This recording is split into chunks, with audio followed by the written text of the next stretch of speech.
നമസ്കാരം.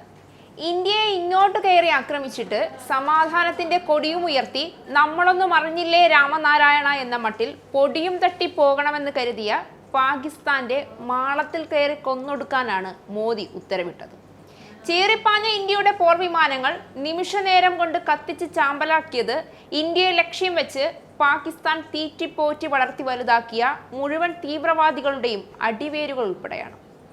അതിനേക്കാൾ വലിയ തിരിച്ചടി മോദി പാകിസ്ഥാന് കൊടുത്തത് ഒരിക്കലും സംഭവിക്കില്ല എന്നു കരുതിയ നദീജല കരാർ മോദി എടുത്ത് ചവറ്റുകുട്ടയിൽ തള്ളിക്കൊണ്ടായിരുന്നു. അന്നു മുതൽ തൊണ്ടക്കുഴിയിലെ വെള്ളവും വറ്റി അമേരിക്ക ഉൾപ്പെടെയുള്ള രാജ്യങ്ങളുടെ സഹായം അഭ്യർത്ഥിച്ചു നടക്കുകയാണ് പാകിസ്ഥാൻ. അമേരിക്കയല്ല, ഇനി ആരു പറഞ്ഞാലും അണുവിട്ട തീരുമാനത്തിൽ നിന്ന് പിന്നിലേക്ക് പോകാൻ തയ്യാറല്ല എന്നു തന്നെയാണ് മോദിയുടെ ഉറച്ച തീരുമാനം.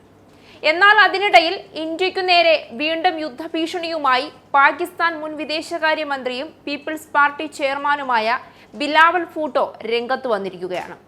സിന്ധു നദീജല കരാർ ഇന്ത്യ ഇനി ഒരിക്കലും പുനഃസ്ഥാപിക്കില്ല എന്ന കേന്ദ്ര ആഭ്യന്തരമന്ത്രി അമിത്ഷായുടെ പ്രസ്താവനയ്ക്ക് പിന്നാലെയാണ് ഭീഷണിയുമായി ബിലാവൽ രംഗത്തെത്തിയത്. പാകിസ്ഥാൻ അവകാശപ്പെട്ട ജലം തരണമെന്നും അല്ലെങ്കിൽ വീണ്ടും യുദ്ധം വേണ്ടിവരുമെന്നും ബിലാവൽ ഭൂട്ടോ പറഞ്ഞു. ഇന്ത്യയുടെ കയ്യിൽ കിടന്നു പിടഞ്ഞു മരിക്കാതിരിക്കാൻ ട്രംപിന്റെ കാലു പിടിച്ചതൊക്കെ മറന്നുകൊണ്ടാണ് പാകിസ്ഥാന്റെ പുതിയ വീരവാദം. പഹൽഗാം ആക്രമണത്തിനു പിന്നാലെ റദ്ദാക്കിയ സിന്ധു നദീജല കരാർ ഇനി പുനഃസ്ഥാപിക്കില്ല എന്ന് കഴിഞ്ഞ ശനിയാഴ്ചയാണ് അമിത്ഷാ വ്യക്തമാക്കിയത്.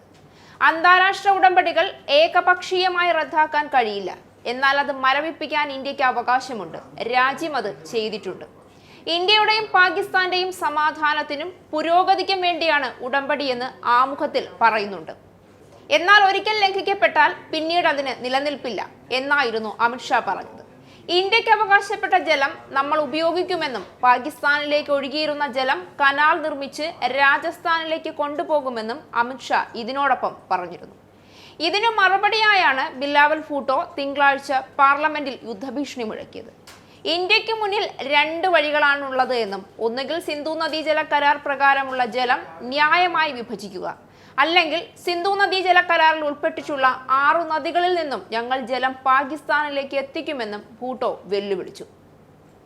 സിന്ധു നദീജല കരാർ ഇനിയില്ല, അത് അസാധുവാക്കപ്പെട്ടു എന്നാണ് ഇന്ത്യ പറയുന്നതെന്നും അത് നിയമവിരുദ്ധമാണ്. ആ കരാർ ഉപേക്ഷിക്കപ്പെട്ടിട്ടില്ല, അത് ഇപ്പോഴും ഇന്ത്യയെയും പാകിസ്ഥാനെയും ബന്ധിപ്പിച്ചിട്ടുണ്ടെന്നും കരാർ പ്രകാരമുള്ള ജലം നൽകാതിരിക്കുന്നത് UN ഉടമ്പടി പ്രകാരം തെറ്റാണ് എന്നും ബിലാവൽ പറഞ്ഞു.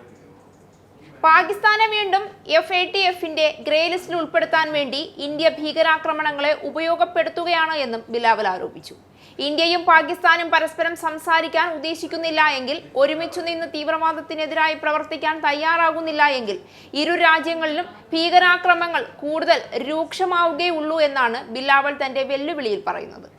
പാകിസ്ഥാനെ വീണ്ടും FATFന്റെ ഗ്രേ ലിസ്റ്റിൽ ഉൾപ്പെടുത്തുകയാണ് ഇന്ത്യയുടെ ലക്ഷ്യമെന്നും അതിനായി ഭീകരവാദത്തെ ഇന്ത്യ ഉപയോഗിക്കുകയാണെന്നും പറഞ്ഞ ബിലാവൽ വളരെ കഷ്ടപ്പെട്ടാണ് പാകിസ്ഥാൻ ഗ്രേ ലിസ്റ്റിൽ നിന്നും പുറത്തു കടന്നതെന്നും നിലവിൽ വൈറ്റ് ലിസ്റ്റിലുള്ള പാകിസ്ഥാനെ വീണ്ടും ഗ്രേ ലിസ്റ്റിലാക്കാനായി വ്യാജ ആരോപണങ്ങൾ ഉന്നയിക്കുകയാണ് ഇന്ത്യ ചെയ്യുന്നതെന്നുമുള്ള ശക്തമായ ആരോപണങ്ങളാണ് ഇന്ത്യക്കെതിരെ ഉന്നയിച്ചത്.